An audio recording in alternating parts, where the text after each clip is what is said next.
we got the name of the ship we went out to Malta on. Duchess of Bedford. That was very appropriate. Yeah, wasn't it? Mm. Mm. Did you miss England at all in any way? No.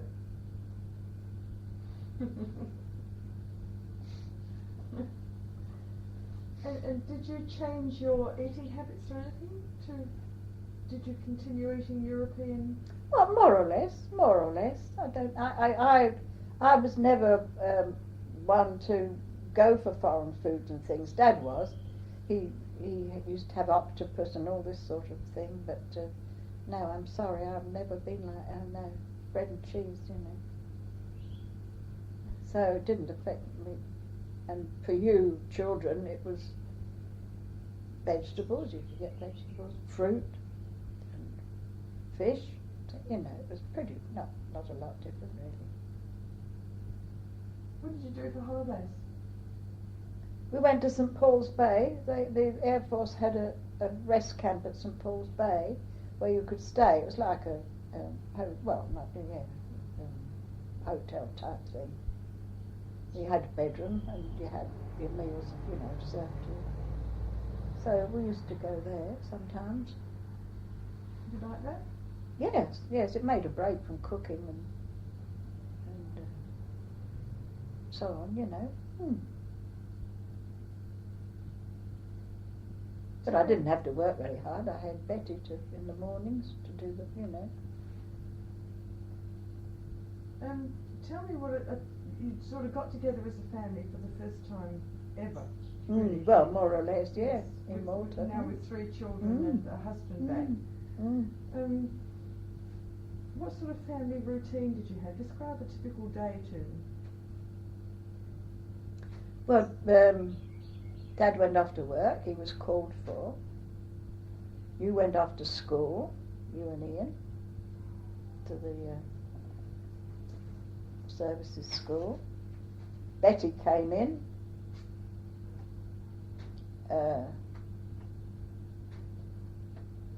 And I used to do your Jean's bits of washing and yours and anything that was a bit fussy. And then Jean used to sleep in the mornings a bit. See, she'd wake up early, and I put her down for her sleep. And then I used to perhaps go shopping because we lived in Sleema, and there were some shops. Walk along the seafront, and they weren't too far, so I could go there, do a bit of shopping. Sometimes I used to go for coffee mornings. Occasionally go over on the ferry into Valletta with the Mrs. what's her name, or one of the other officers' wife, to the market, and you could perhaps get a bit of black market butter or something from it, and then come back in time to get your lunch. So we came home to lunch? No. Well, yes, you see, in summer you all did, because you started school early and Dad started work early, and you were home at lunchtime finished because of the heat. But in winter, you started later and got back later. But in any case, I had to get some lunch for Jean, you know, whatever it was. And then Betty would go home, and then I'd take Jean on the beach or something or another, and then you kids would come home and you'd want to go swimming, and you know, in the summertime, and you lived on the beach just across. Back home and have your tea and.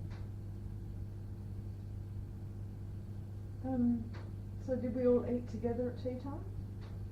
Yes, at tea time, but I don't think it was a main meal, love. I think you had. I can't remember whether you had a meal at school. I rather think you did. I'm not sure. So Dad sat down to a meal and we all sat down together too. Yes, but it was more, but as far as it's sort of afternoon tea type of thing a bit. Can't remember sort of having meat and vegetables in the evenings. No. What sort of things did we talk about, or would you and he talk about?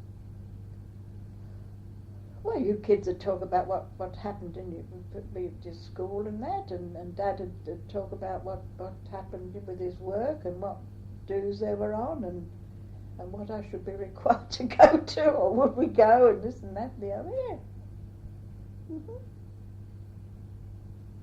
And then sometimes Betty would come back in the evening if we had a do to go to, see. We used to have to get ready and go to that. What sort of things would we do together as a family? Well, mostly on the beach, love, really. Weekend, you mean? Yeah. Because, see, there were a lot of Air Force families living in Sleema. We weren't the only ones. There were a lot of well, it was a select area. They were commissioned, officers most. And they all used to foregather on the beach over summer's evenings, after the heat of the day and things, and swim and natter, and the kids would run round, and sort of, it was a social sort of thing, yeah. You mentioned that you had trouble coping with 3 kids. Now. Yeah, well, yes, I didn't buckle down to it at all. Well, Dad was an only child. He hadn't had a lot to do with children. How did he cope with 3 kids? Oh, well, he coped all right. I mean, he didn't have them on his back all day, did he? So would he play with them in the evenings, look after them weekends? Oh, yes. Yes, he'd take you over to the beach and things if I had something else to do or wanted to write a letter or something like that. Yes, he'd do that, love, yeah. Yes, but it's different. He didn't have to think, what am I going to give them to eat and what are they going to wear and all the,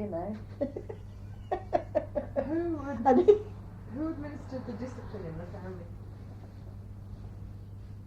Oh, he did, if there was any to administer. In what way? Oh, only by word of mouth. He never touched any of you, nor did I. And did we have any pets? And this ruddy dog in Malta, a dog called Wrath. Do you remember him? Oh, God, no wonder I couldn't cope with 3 kids and a bloody dog. Well, I did cope, but I don't know how. Yeah. Where did the dog come from then? Well, we had this flat, see, and the people that were Air Force that were there before, and he was, went back. Got this dog. What was going to? Oh, well, I've got to get rid of the dog, Jock. Dad. Oh no, sir. Oh no. We'll have the dog. You see, Father. As pleased as Punch.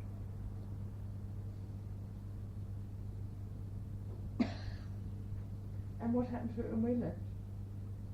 Dad took it into camp, and they adopted it in the kitchens or something. So he told me. I suppose that was the end of it.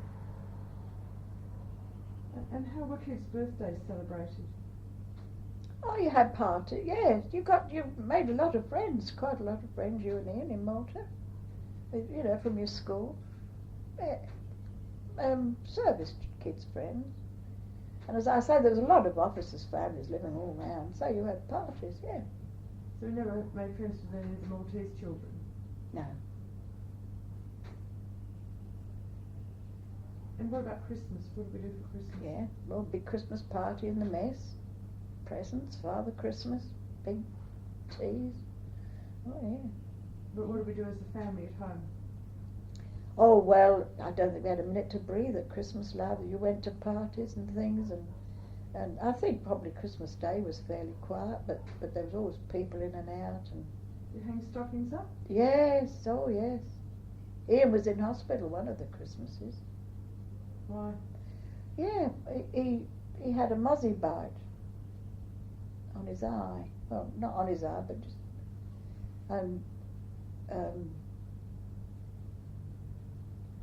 I didn't take much notice, and then one lunchtime,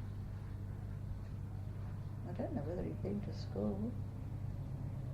He started talking all funny, you know. He went, what do you call it? Delirious? Yeah. Oh, I was terrified. You know, what to do?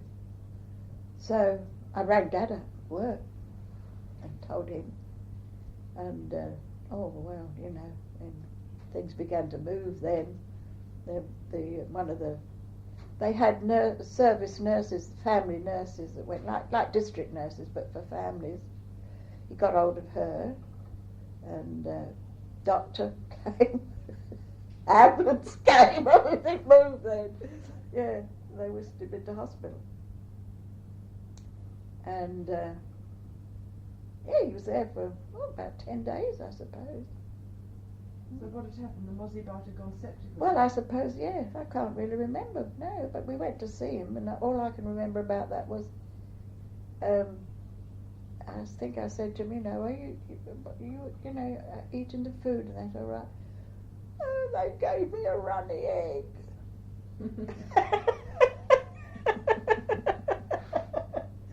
So, you know, but it pulled him down a bit. He was, you know, quite a frail little, but he got, yeah. So the children believed in Father Christmas? Yes. Yeah. And what was Christmas morning like? Oh, chaotic, you know, always Christmas morning chaotic. Things all over the place. What about the tooth fairy? Yeah, I think you always had the tooth fairy up to, yeah. That was money though. You had, Dad got you a doll's house. Do you remember that doll's house? Don't you remember that doll's house?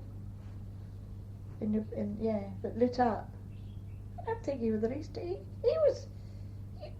was determined to had it made. You know, with the men at work, carpenters at work, whatever he was in charge of, I don't know, got it made. He would get you there. I thought she's not going to be the slightest bit interested in this ruddy doll's house. You weren't made that way.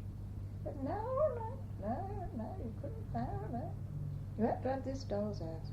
It was lit up. But yes, you and Ian did make some do with it, one thing and another. Oh, I wasn't a bit interested in it. I don't know what happened to that. I think it came back to England. Maybe quite probably. Talking of coming back to England, you were in Malta 2.5 years. And then you got a posting back. Yeah. To where? No, we didn't know, love. No, you don't know, you see, no. You get a long leave after you've done abroad service. Well, the war had ended by then. The war had ended by the time we went to Malta, of course, so we were back on normal. So no, you've got a long leave always after an overseas tour. But so you didn't know where the hell you were going to be, no. So we went back to Malden for about a week, mostly to see my father, you see, and he hadn't seen you kids or anything like that. And Dad and I had a room. Dad, I and Jean had a room up, further up Ampthill Road somewhere. Someone rented us the bedroom just for sleeping. You and Ian slept in the cottage. Ada and Grandad were there, see, she made a couple of beds up for you. We were there for about a week, I suppose, just to sort of, so that Grandad would get to know us, you know, and think, yeah. And then we went to, we shared a flat with Jessie in London. How did you feel when you knew you were going to have to come back? Oh, I didn't want to come back at all. I was horrible. Didn't want to come back. No. But no good, was it? Got to come back. And what about the trip back? I can't remember the boat we came back on. Was it the Orduna? Eh? Orduna. Oh, might have been. Well, it's only a week, you know. Did Dad travel back with you this time? Yes, didn't sleep with us though. But yeah, it was quite a relaxed voyage. Yeah, it was quite nice. And who met you at the docks? Nobody loved. No. We landed at Liverpool. Oh God, it was raining. It was what time of the year was it? August. Yeah, August. Because when I kept saying, oh yeah, Dad kept saying to me, it'll be all right, you know. It'd be summer in England, you know. You'll have time to get acclimatised before. Oh yes, acclimatised. It was a terrible day. So no, we got on a train to London, and then we got on another train to Ampthill, and Grandad met us at Ampthill. Was he pleased to see you? Oh yeah. Yes, oh yeah, he was, because we were all he had, really, you know. No, I had no brothers and sisters, so. Had you been writing regularly? Oh yes, sending him photos and things.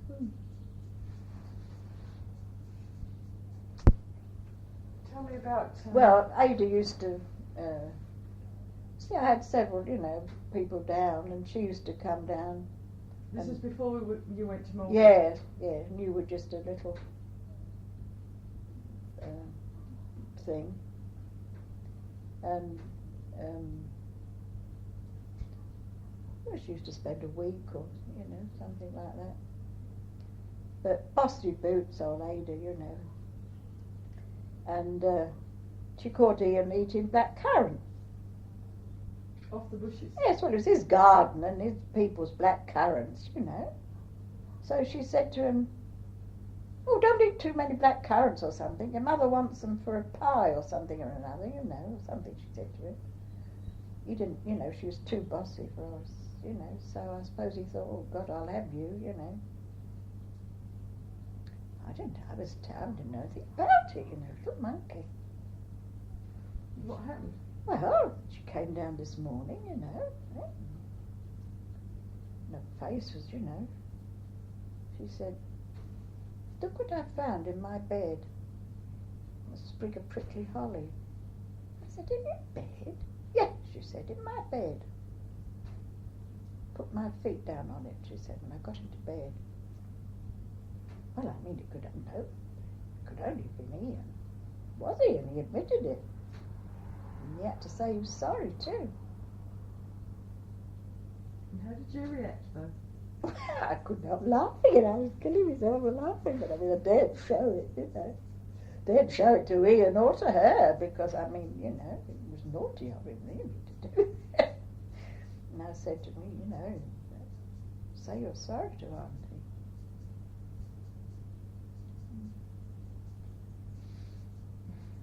That would have been an uncharacteristic thing for him to have done. Very uncharacteristic, yeah. Very uncharacteristic, yeah. But he didn't like her, you see, because she was, you know, she was bossy in other ways. She was a bossy lady, you know. So how'd they get on after that? Oh, well, I think he kept his distance away, you know. But you only lived there with them for a week when you came back?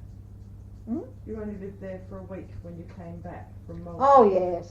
Oh, yeah, yes. And then it was sort of all excitement and you know, sort of thing. And Ian was bigger then anyway, yeah.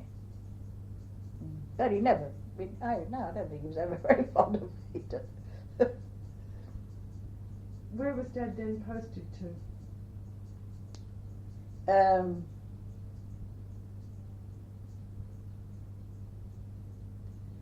I think he was posted to down the Cornwall, Devonshire. What was the name of the station? I can't think of it now. Down that way, anyway. And what was his rank then? Flight lieutenant? I think he was flight lieutenant then.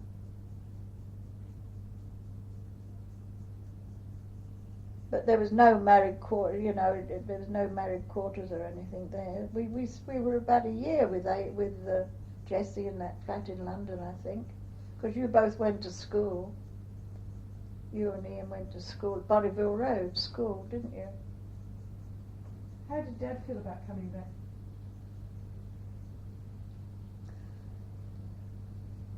I don't think he minded as much as I did.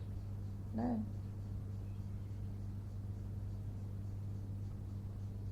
How did you find living with Jessie? Awful. She was horrible. Didn't like that at all. No, she was upstairs flat. It was murder.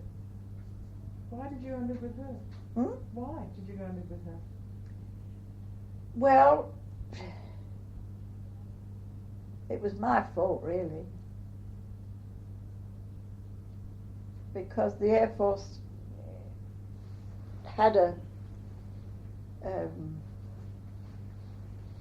know what they called it, a sort of a place, hostel or whatever you like to, for wives and children of people like us that come home from abroad, and you're not posted and that, and you don't know where you're going, as a sort of you could stay there until you were sort of settled, more or less, you see.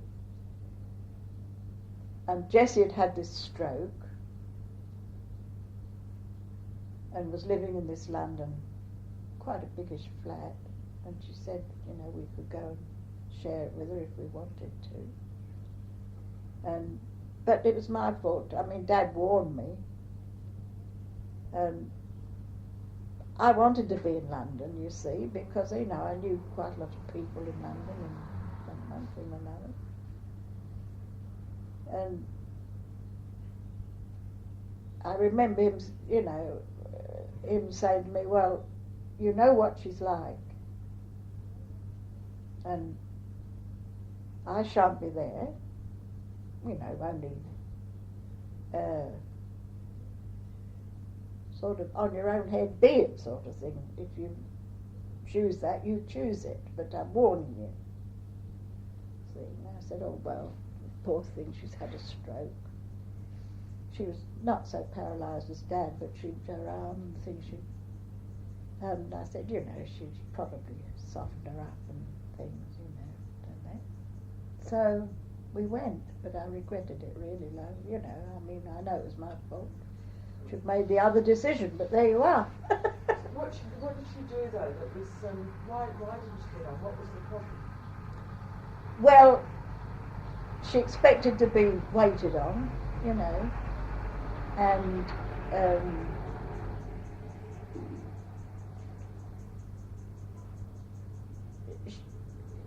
there was no sort of privacy, you know. She was always sort of there, sort of business, and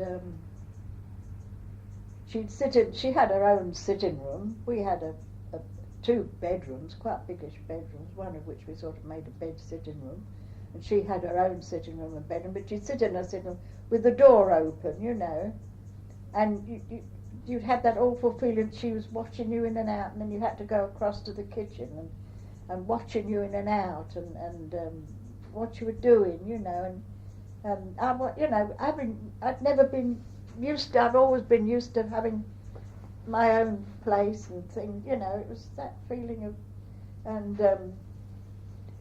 you know, you daren't let Jean into her lounge room, you see, unless I took her in and sat with her, you know, because you know what little kids are like. They pick this up and do that. You know, if I used to, you know, go in with her and sit her on my lap. And did you share a kitchen?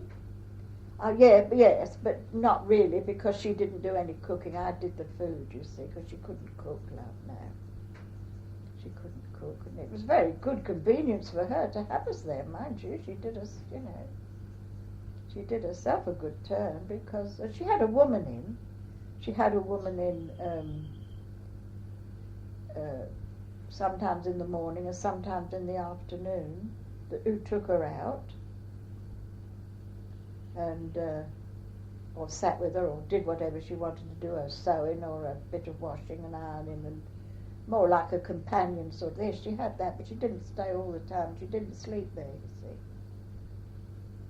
Did you pay rent?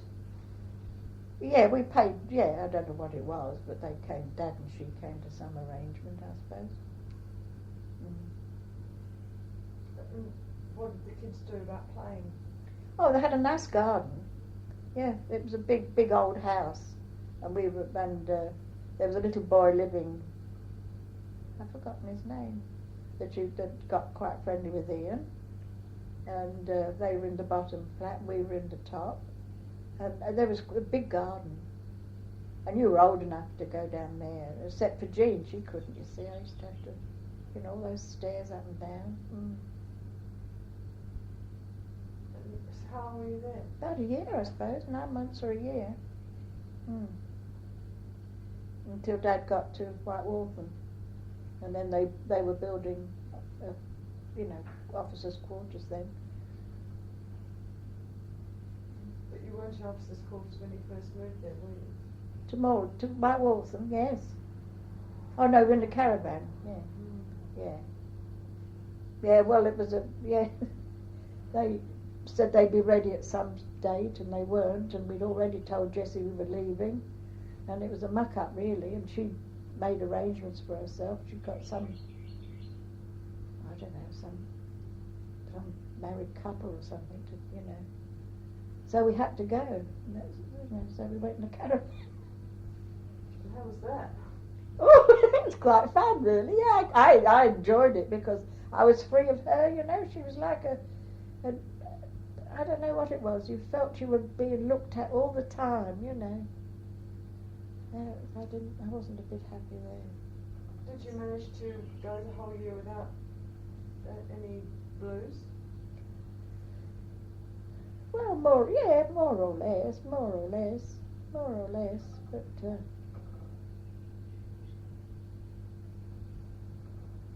how often did Dad? see, she never got on with Dad. I mean, Dad was the worst of anybody, really, because when he came home some weekends and things,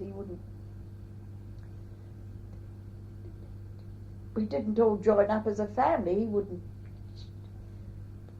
wouldn't go and sit with her, because she wouldn't wanted 3 kids in with her, I suppose, so we used to, and I used to say, you better go and have a natter, go and have a talk to Jessie, she's in there all on her own. You'd go in there for about 5 minutes or something, because he never, it's very sad, really.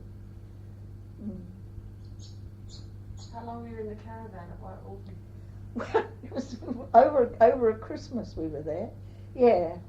I suppose about a couple of months. Cold?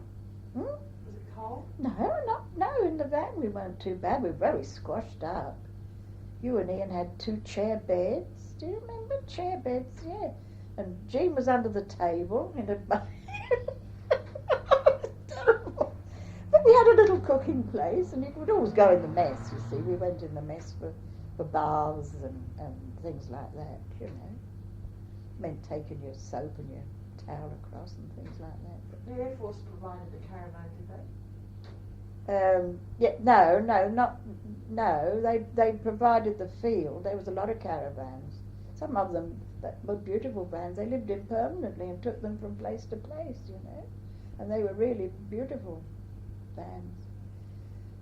But the Air Force provided the place for them with electricity and. But no, Dad hired. He hired the van from somewhere. How long were you in it for? How long were you in the van for? Oh, I suppose about 2 months. And where was Nigel all this time? He was with us. So you didn't take him to London? Yes. Yeah. Was it a problem having a dog? Well, no. See, no. Well, yeah. But no,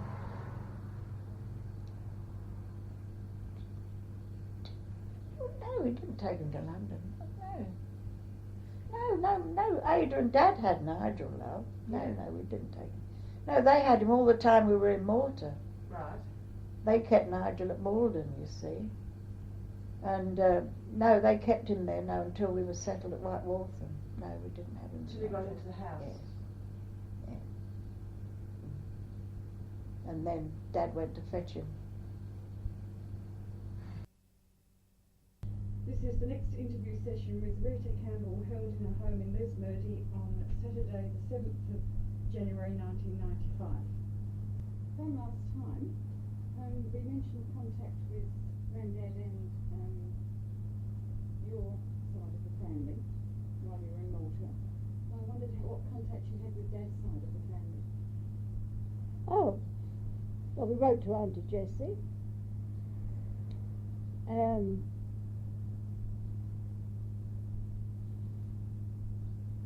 I'm just trying to think when his father passed away.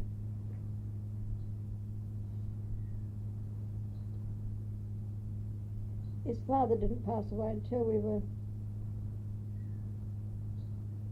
back from Malta. He never wrote to his father, not as far as I know.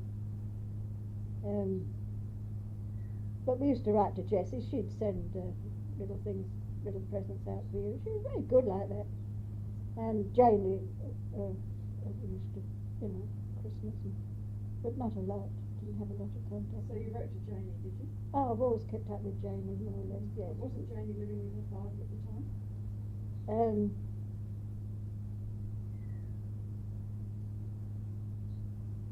Yes, I suppose she was. And who was, Well, yeah. was her father married to Hilda at that time? Darlene? Yes. But he never kept up with his father, not to write letters. Did Janie go to boarding school? She did in the war. She and her cousin were evacuated to Colwyn Bay in the war from Dartford, which was Kent, which was on the flight path. They were evacuated to another aunt of Dad's, Auntie Gladys, Jessie's sister, who was just such another one. Like Judy's family, I think. They were evacuated there. But no, she didn't go to boarding school. No, she never went to boarding school. No. She went to school there with her cousin. And, she used to tell us tales about that too. Last time we talked about Jean being born and Jean as a baby in Malta. We never actually got round to talking about Jean as a person. You mentioned that Ian was a child who liked routine, that Heather was very temperamental. What about Jean?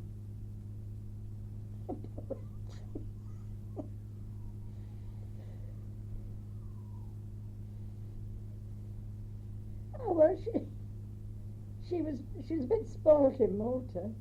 They love babies, Betty, the little girl we had to do every morning, she spoilt Jean a bit. She'd, give in to her and that sort of thing.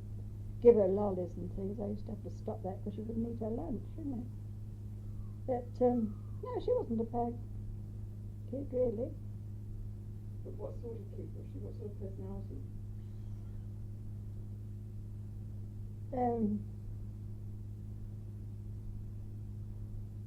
Well, more placid than you. I think you were the upstart always. She wasn't. She seemed to be, nothing very striking either way. I don't think. She was just a little girl, sort of thing. Yeah. And what sort of toys did the children have? What were the favourite toys of each child?